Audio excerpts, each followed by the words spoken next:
നമസ്കാരം, ഋഷിഭക്തം ചാനലിലേക്ക് ഏവർക്കും ഹൃദ്യമായ സ്വാഗതം. തൈപ്പൂയം വരികയാണ്.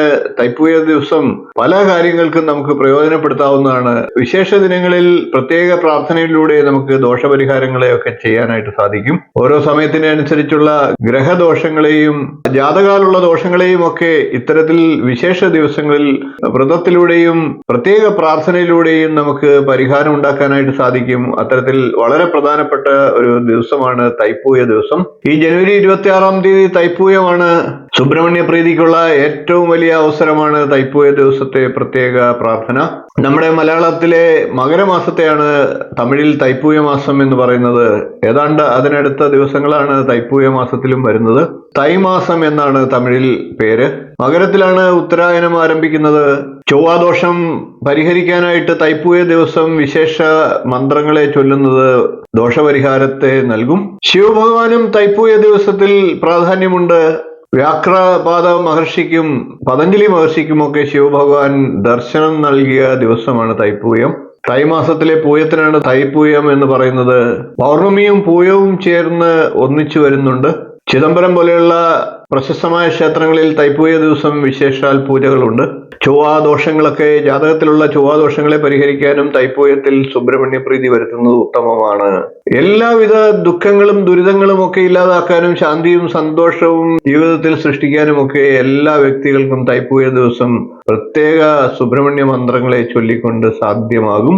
അത്തരത്തിലുള്ള പ്രധാനപ്പെട്ട ഒരു വിഷയമാണ് ഇന്നത്തെ വീഡിയോയിൽ പ്രതിപാദിക്കുന്നത്. തൈപ്പൂയ ദിവസം സുബ്രഹ്മണ്യ പ്രീതിക്കായിട്ട് മറ്റ് ദോഷങ്ങളെല്ലാം ഇല്ലാതാക്കാനായിട്ട് ചൊവ്വാദോഷം പോലെയുള്ള ജാതകത്തിലുള്ള ദോഷങ്ങളെ കുറയ്ക്കുന്നതിനുമൊക്കെ ആയിട്ട് തൈപ്പൂയ ദിവസം സുബ്രഹ്മണ്യ പ്രീതിക്കായിട്ട് ചൊല്ലേണ്ട മന്ത്രങ്ങളെയാണ് ഇന്നത്തെ വീഡിയോയിൽ പ്രതിപാദിക്കുന്നത്. നമുക്ക് വീഡിയോയിലേക്ക് കിടക്കാം. അതിനു മുമ്പ് ചാനൽ ഇതുവരെ സബ്സ്ക്രൈബ് ചെയ്യാത്തവരാണെങ്കിൽ ഒന്ന് സബ്സ്ക്രൈബ് ചെയ്യുക എന്ന് അഭ്യർത്ഥിക്കുകയാണ്. അതോടൊപ്പം തൊട്ടടുത്തുള്ള ബെൽ ബട്ടണിൽ മുകളിലുള്ള ഓൾ എന്ന ബട്ടൺ കൂടി ഒന്ന് സെലക്ട് ചെയ്യുക. അതുവഴി ഞാൻ തുടർന്ന് നൽകുന്ന വീഡിയോകൾ നിങ്ങൾക്ക് കാണുവാൻ സാധിക്കുന്നതാണ്.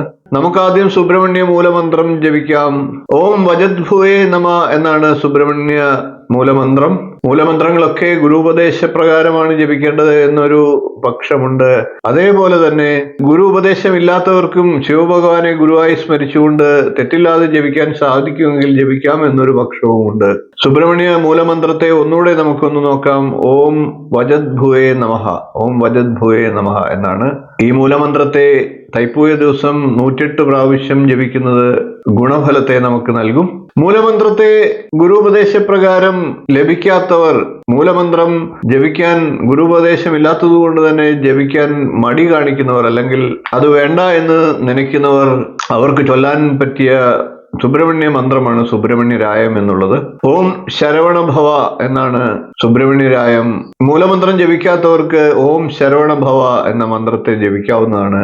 ഓം ശരവണഭവ, ഓം ശരവണഭവ, ഓം ശരവണഭവ എന്ന മന്ത്രത്തെ 108 പ്രാവശ്യം തൈപ്പൂയ ദിവസത്തിൽ ജപിക്കുന്നത് മൂലമന്ത്രം ജപിക്കുന്നതിന് തുല്യമായിട്ടുള്ള ഫലത്തെ നൽകും. കൂടാതെ ഏവർക്കും ജപിക്കാവുന്ന മന്ത്രമാണ് സുബ്രഹ്മണ്യ ഗായത്രി മന്ത്രം.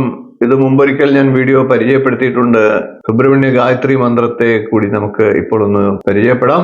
ഓം സനൽകുമാരായ വിദ്മഹേ ഷടാനനായ ധീമഹി തന്നോ സ്കന്ദ പ്രചോദയാത്. ഓം സനൽകുമാരായ വിദ്മഹേ ഷടാനനായ ധീമഹി തന്നോ സ്കന്ദ പ്രചോദയാത്. സുബ്രഹ്മണ്യ ഗായത്രി മന്ത്രം ജപിക്കുന്നതിലൂടെ കുടുംബ ഐക്യം സാധ്യമാകും. കുടുംബത്തിൽ കലഹങ്ങളും ഛിദ്രങ്ങളും ഒക്കെ ഉള്ളവർക്കും ഭാര്യാഭർത്തൃ ബന്ധം നല്ല രീതിയിൽ മുന്നോട്ട് കൊണ്ടുപോകണമെന്ന് ആഗ്രഹിക്കുന്നവർക്കും ഒക്കെ സുബ്രഹ്മണ്യ ഗായത്രി മന്ത്രത്തെ ജപിക്കാവുന്നതാണ്. തൈപ്പൂയ ദിവസം ഇത് 108 പ്രാവശ്യം ജപിക്കുന്നത് വളരെ വിശേഷ ഫലത്തെ നൽകും. ശാരീരിക ക്ലേശങ്ങളുള്ളവർക്ക് ചൊല്ലാവുന്ന മന്ത്രത്തെ കൂടി നമുക്കൊന്ന് പരിചയപ്പെടാം.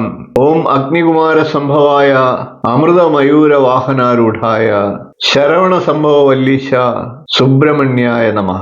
ഓം അഗ്നികുമാര സംഭവായ അമൃതമയൂര വാഹനാരൂഢായ ശരവണ സംഭവ വല്ലീശ സുബ്രഹ്മണ്യായ നമഃ.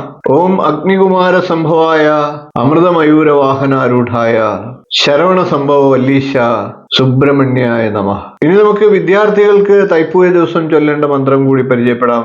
ഓം മയൂരാധിരൂഢം മഹാവാക്യഗൂഢം മനോഹാരി ദേഹം മഹച്ചിത്തഗേഹം മഹീദേവദേവം മഹാവേദഭാവം മഹാദേവബാലം ഭജേ ലോകപാലം. ഇത് വിദ്യാർത്ഥികൾക്ക് മാത്രമല്ല, പറയുന്ന വാക്കുകളൊക്കെ ഫലവത്താകുന്നതിനും അറിവ് നേടാൻ ആഗ്രഹിക്കുന്നവർക്കും ഈ മന്ത്രത്തെ ജപിക്കാവുന്നതാണ്. കുറഞ്ഞത് തൈപ്പൂയ ദിവസം 36 പ്രാവശ്യം ഈ മന്ത്രത്തെ ജപിക്കുക. നിത്യജപത്തിനും ഈ മന്ത്രം ഉപയോഗിക്കാം. തൈപ്പൂയ ദിവസം ഈ സുബ്രഹ്മണ്യ മന്ത്രങ്ങളൊക്കെ ജപിക്കുന്നതിലൂടെ ജീവിതത്തിൽ സർവ്വരോഗ നിവാരണത്തിനും എല്ലാ രീതിയിലുമുള്ള മനസമാധാനത്തിനും പ്രയോജനപ്പെടുന്നതാണ്. ഈ മന്ത്രത്തെ കാലത്തും വൈകിട്ടും നിത്യം ജപിക്കുന്നതും ശുഭകരമാണ്. തൈപ്പൂയ ദിവസം നിലവിളക്ക് കൊളുത്തി സുബ്രഹ്മണ്യ ഭഗവാനെ ധ്യാനിച്ചുകൊണ്ട് ഈ മന്ത്രങ്ങളൊക്കെ അതാതിന്റെ പറഞ്ഞ സംഖ്യപ്രകാരം ജപിക്കുക. സുബ്രഹ്മണ്യ ഭഗവാനെ സ്മരിച്ചുകൊണ്ട് മന്ത്രങ്ങളൊക്കെ കുറഞ്ഞത് 21 പ്രാവശ്യം ജപിക്കുന്നതും വിശേഷമാണ്. തൈപ്പൂയം എന്ന് പറയുന്നത് വിശേഷ ദിവസമാണ്.